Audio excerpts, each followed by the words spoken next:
दोस्तों, क्या हुआ जब एक 50 साल का बूढ़ा आदमी रास्ते में पड़ा एक घायल आदमी को अस्पताल लेकर जाता है, तो अस्पताल के कर्मचारी उस बूढ़ा आदमी को थप्पड़ डीएच मारकर, धक्का देकर उन्हें अस्पताल से बाहर निकल दिया और उस घायल बुजुर्ग आदमी का इलाज करने से मना कर दिया। फिर जो हुआ, सच्चाई जानकर आपके भी दिमाग हिल जाएगा। दोस्तों, कहानी की शुरुआत होता है उत्तर प्रदेश के एक छोटे से गांव से, जहां एक परिवार रहता था, जहां एक पति पत्नी और उसका एक प्यारा सा बेटा रहता था।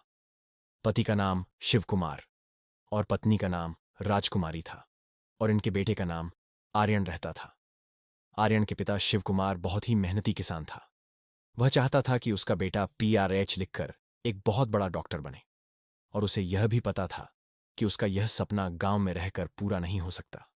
इसलिए शिव कुमार थोड़ा थोड़ा पैसा इकट्ठा कर वह अपने बेटे आर्यन के लिए एक फ्लैट बुक कराता है, जहां उसका बेटा वहीं रहकर पढ़ाई लिखाई कर सके। आर्यन भी पढ़ाई लिखाई में बहुत ही तेज होता है। वह अपनी प्रारंभिक पढ़ाई लिखाई गांव में कंप्लीट कर अपने पिता के लिए हुए फ्लैट में रहकर वहीं पढ़ाई करने लगता है। आर्यन के पास खुद का घर होता है, इसलिए उसे किराया देने की कोई जरूरत नहीं पड़ता था। आर्यन सुबह 9 बजे कॉलेज जाता और दोपहर 3 बजे अपने घर आ जाता। एक दिन उसने सोचा कि क्यों ना इस खाली समय का उपयोग किया जाए, जिससे कुछ पैसा कमा लूं, जिससे मेरा खर्च निकल सके। उसने पास के ही एक क्लिनिक में जाकर संपर्क किया कि यहां किसी वर्कर की जरूरत है क्या। डॉक्टर बोले, हाँ है, लेकिन तुम क्या कर सकते हैं। आर्यन बोला, सर, आपके क्लिनिक में जो काम कहोगे वो मैं कर लूंगा। डॉक्टर बोला, फिलहाल तुम हॉस्पिटल में झाड़ू पोछा का काम करोगे, बाद में तुमको थोड़ा बहुत डॉक्टरी का अनुभव हो जाएगा तो मैं तुमको कुछ दूसरा काम दिला दूंगा। आर्यन बोला, ठीक है सर। दूसरे दिन आर्यन कॉलेज से आया और हाथ मुंह धोया और खाना खाकर उस हॉस्पिटल के लिए निकल जाता है जहां उसे काम करना है। और यह काम आर्यन की दिनचर्या में शामिल हो गया। और इधर आर्यन के पिता अपने किसानी से पैसे बचा बचाकर उस प्लेट की किस्त टाइम टू टाइम अदा कर रहा था। एक दिन आर्यन के पिता शिव कुमार अपने बाइक से उस फ्लैट का किस्त भरने गांव से शहर जा रहा होता है। तभी रास्ते में उसे लघु शंका लगा। वह अपनी गाड़ी किनारे लगाकर लघु शंका कर रहा था। तभी उसकी नजर झादियों की तरफ गया, जहां एक 60 साल का बुजुर्ग आदमी घायल अवस्था में पड़ा था। शिव कुमार तुरंत उसके पास गया। वह पास में जाकर देखा तो उस बुजुर्ग आदमी का सांस चल रहा था।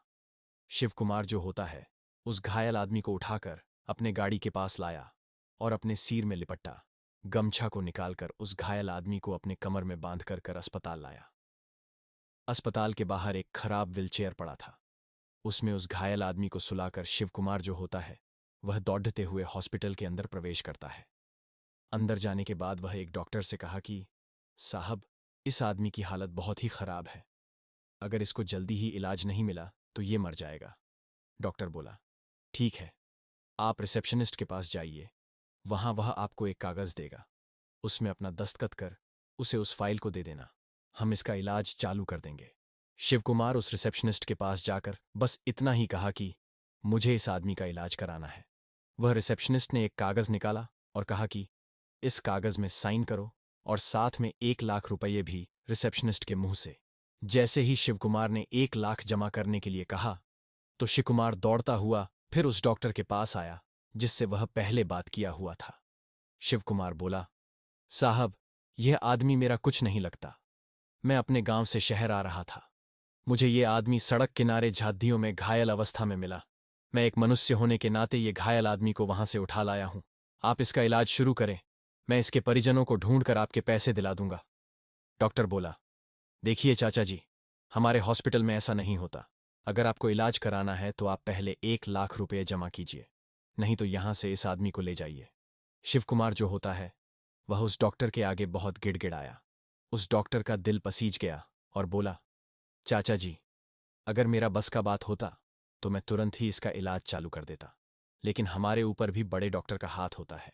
अगर मैं बिना पैसे जमा कराए इस घायल आदमी का इलाज शुरू कर दूंगा तो मुझे मेरे नौकरी से हाथ धोना पड़ जाएगा।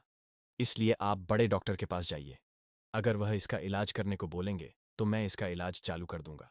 शिव कुमार तुरंत बड़े डॉक्टर के पास गया और कहा, साहब, ये आदमी मेरा कुछ नहीं लगता, मैं अपने गांव से शहर आ रहा था, मुझे ये आदमी सड़क किनारे झाड़ियों में घायल अवस्था में मिला। मैं एक मनुष्य होने के नाते ये घायल आदमी को वहां से उठा लाया हूं। आप इसका इलाज शुरू करें। मैं इसके परिजनों को ढूंढ कर आपके पैसे दिला दूंगा। इतना सुनते ही वह डॉक्टर गुस्से में आ गया और कहा, क्या मैं किसी का फ्री में इलाज करने के लिए 50 लाख रुपए खर्च कर डॉक्टर बना हूं? पहले पैसे जमा कराइए, उसके बाद इलाज होगा। और अगर पैसा जमा नहीं कराओगे तो ले जाओ किसी सरकारी हॉस्पिटल में।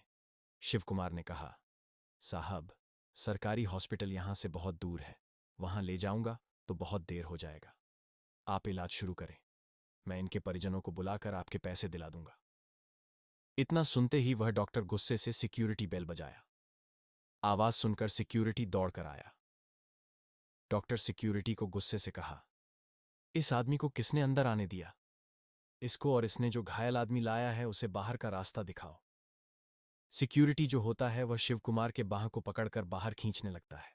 तभी शिव कुमार गुस्से से कहा, छोड़ो मुझे, और डॉक्टर से कहा, आपको पैसे ही चाहिए ना? ऐसा कहते हुए वह अपने जेब से 1 लाख की गड्डी निकाली और कहा, अब तो हो जाएगा ना इलाज? शिव कुमार बोला, साहब, मैं भी इसी शहर में रहता हूं। मेरा बेटा आर्यन भी आपके जैसा ही डॉक्टरी सीख रहा है। आज मुझे मेरे प्लेट का आखिरी किस्त चुकाना था। अगर मैं ये पैसा बिल्डर को देता तो आज के बाद उस प्लेट का मालिकाना हैकू मेरा हो जाता। लेकिन कोई बात नहीं, अपने फ्लैट का मालिक मैं पिछले महीने बन जाऊंगा। आप उस बुजुर्ग आदमी का इलाज शुरू करें।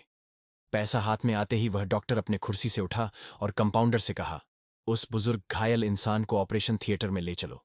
कंपाउंडर जो होता है वह उस बुजुर्ग को ऑपरेशन रूम में ले गया और डॉक्टर ऑपरेशन शूट पहनकर ऑपरेशन रूम में दाखिल हुआ। डॉक्टर ने जैसे ही उस बुजुर्ग का मुंह देखा वह वहीं फुट फुट कर रोने लगता है, क्योंकि वह बुजुर्ग आदमी कोई और नहीं, उस डॉक्टर का पिता होता है। डॉक्टर दौड़कर ऑपरेशन रूम से बाहर आया और शिवकुमार को गले से लगाकर जोर जोर से रोने लगा और कहा, चाचा जी, मुझे माफ कर दो, मुझे माफ कर। ऐसा कहकर रोने लगता है।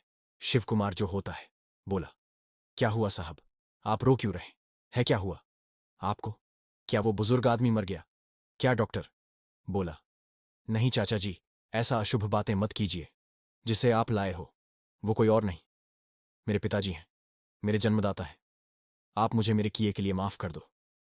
ऐसा कहकर डॉक्टर शिवकुमार के सामने हाथ जोड़कर खड़ा हो गया। डॉक्टर दौड़ता हुआ अपने केबिन में गया और वहां से 2 लाख लेकर लाया और कहा, चाचा जी, आप जाइए, अपने घर का किस्त चुकाइए और अपने घर को सदा के लिए अपना घर बनाइए।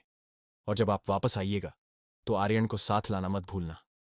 शिवकुमार अपना फ्लैट में गया और बिल्डर से मिलकर अपने घर का किस्त अदा किया।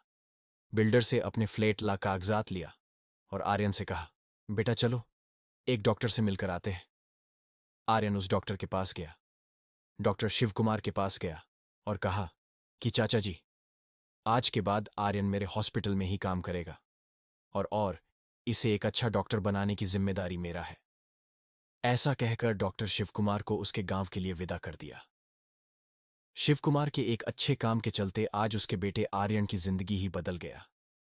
कुछ दिन के बाद आर्यन डॉक्टरी सीखकर शहर में ही एक हॉस्पिटल का संचालन किया और आज के समय में आर्यन का उस शहर के जाने माने डॉक्टर में लिस्ट में नाम है।